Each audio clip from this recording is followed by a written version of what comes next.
Ready or not, 2025, protecting the public's health from diseases, disasters, and bioterrorism as the nation grapples with multi-state measles outbreak, bird flu, and increasing number and intensity of weather-related events. This report states preparedness for public health emergencies and makes recommendations to strengthen the nation's public health system and improve emergency readiness. You know what? If COVID showed us anything, it shows that as a nation, we're really not cut out for handling big pandemics. So really what it comes down to is we need to be as self-reliant as possible when it comes to our health. Let's go ahead and dive into some ways that we can do that. Hey everyone, Morgan here. So if you've been following my channel for a little while, you know that I have gotten super deep into medicinal herbs and herbal remedies and that kind of thing.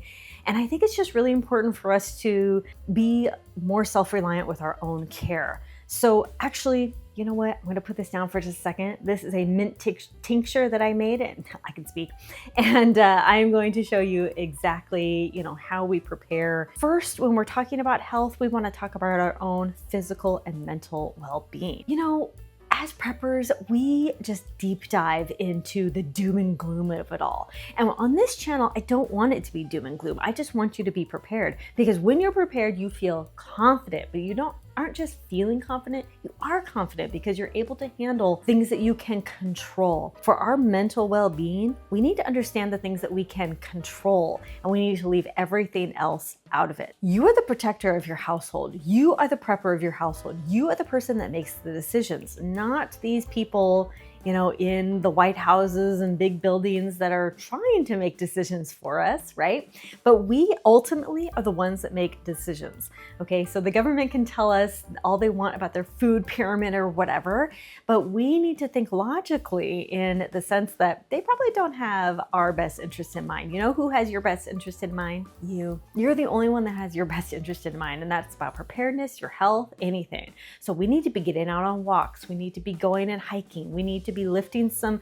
small weights, okay? Be getting up and moving our bodies, stretching, doing whatever we can to move our bodies. When we move our bodies, we're actually activating our brains as well. And speaking of our brains are a computer. You need to keep those brains active. Get a Sudoku book, whatever you can do. I'm on my feet a lot and I'm active, I have kids, but also I just like being, moving and doing something. A lot of people are like, oh, Morgan, do you ever rest? Well, sure, I rest, and rest is important, but so is moving your body and engaging your mind. If you are just constantly reading doom and gloom, oh, this world is doomed, I'm doomed, everyone is doomed. Well, sure. Eventually you're going to believe it, and your mind is going to shut down. Not just your mind, but your whole body as well.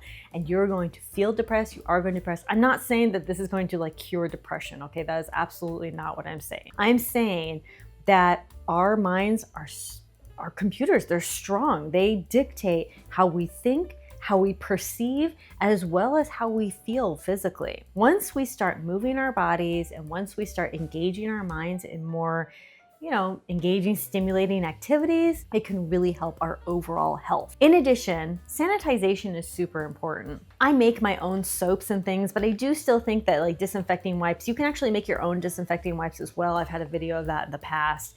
You have rubbing alcohol. You can, use that on your, countertops and things like that. But keeping your house, well maintained in health-wise, sweeping, doing the dishes, of course, just wiping down counters. But I also use a lot of Castile soap. I actually make my own liquid Castile soap as well as my own bar soap. And I have videos of that as well, of both of those things. But I really like buying Castile soap as well. I do both, plenty on hand. And this is all we use for hand soap.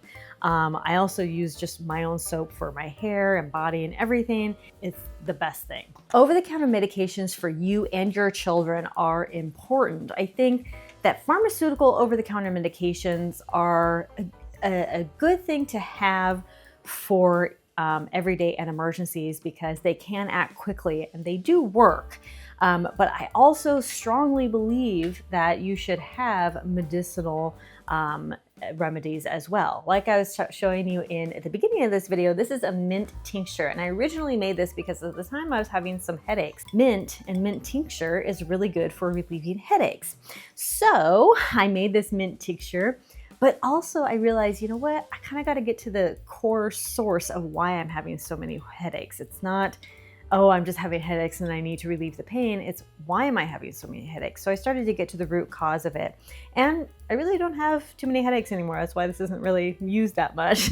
If I need an antibiotic or my kids need antibiotics, I'm absolutely going to use antibiotics. We're not going to abuse it, right? And you know, this isn't just like popping candy. This is for emergency purposes. There have been lots of times in which, you know, over-the-counter medications, prescription medications, antibiotics are just not available. It's an unfortunate fact that a lot of antibiotics are made overseas in China, right? So it's a really good idea to have antibiotics and over-the-counter medications, as well as the natural remedies all on hand for a varied use of, you know, for your health. I made this tea for my husband. He was having some stomach issues. And this is a mixture of a few things like marshmallow and licorice root, slippery elm bark, and it coats his stomach and makes his stomach feel better. And he drinks this tea like 3 times a day. I basically put him on this like regimen. The food that we consume is really important as well. You know, you want to load your system with veggies. Fruits are good for you, okay? Just because it has carbs doesn't mean it's bad for you.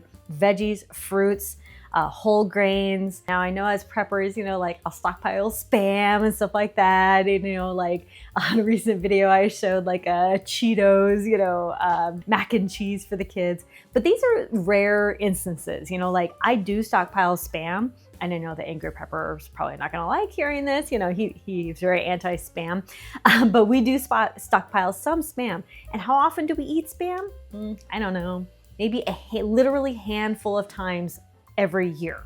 Like I would say literally a handful of times every year, less than that probably. That's okay. It's okay to have a varied diet of some crap here and there, but it's not okay that we're loading our system with that crap every day, all day, every day, right? The McDonald's, the things in high sugar. You want to eat as whole foods as you possibly can with a mix of that other stuff.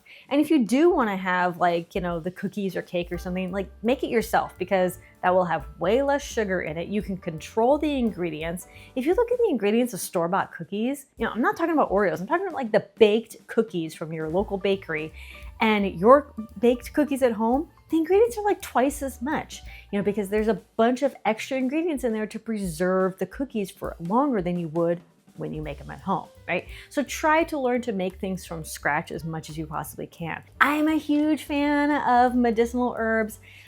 So I have a couple of these. This is from the Herbal Academy. This actually goes with one of their courses, but I just got the book. The book is super handy. I actually used I've used a couple things. I've used the diaper rash, cradle cap, and just night and freaking day, man, I'm telling you.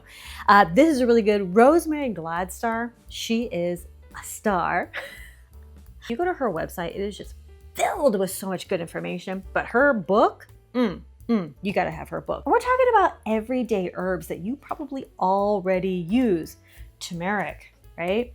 Thyme. These are things you probably already have in your cabinet. Sage, in your seasoning, you know, ginger, garlic.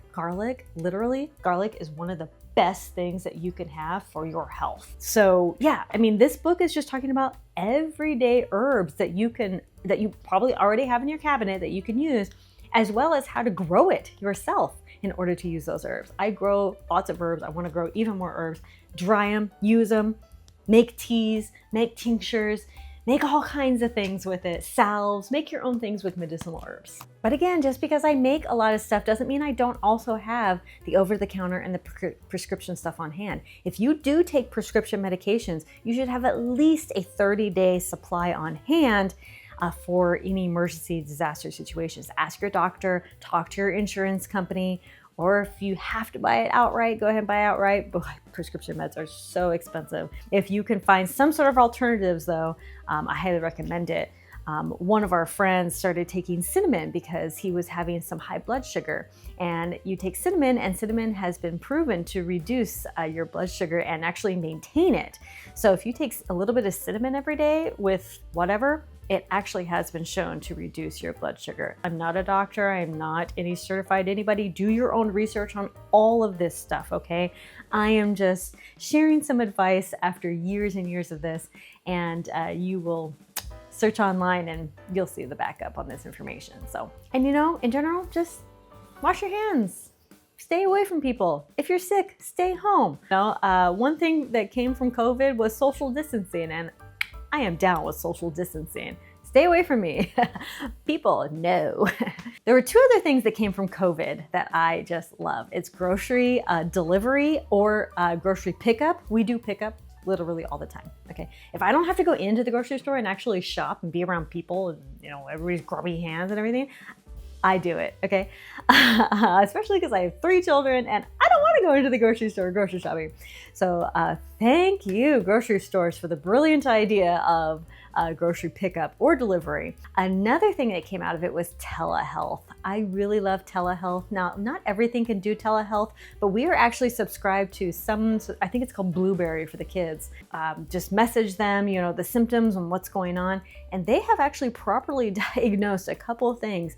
But, of course, like maybe you have to go and, get further evaluated from an actual doctor. But if they can see videos or pictures or hear symptoms or stuff like that, like they'll call, and actually have an actual conversation with you. And then they'll talk you through it. And then if they need you to go somewhere else, they'll tell you. Sanitization, keep a good supply of medications, both over the counter, antibiotics like from Jace, your prescriptions, your 30 days, eat healthier, get active, and learn medicinal herbs as well. And we can have a really well-balanced health readiness, preparedness action, okay? So that whenever the next epidemic or pandemic does happen, because I was talking about epidemics and pandemics way before COVID ever happened. So when the next one does happen, we will be ready to handle it. Remember, you're the only one looking out for you and your family. Let's conquer tomorrow by preparing today. Talk to you later. Bye. Oh yeah, and don't forget the toilet paper, because that's apparently a really big deal during pandemics.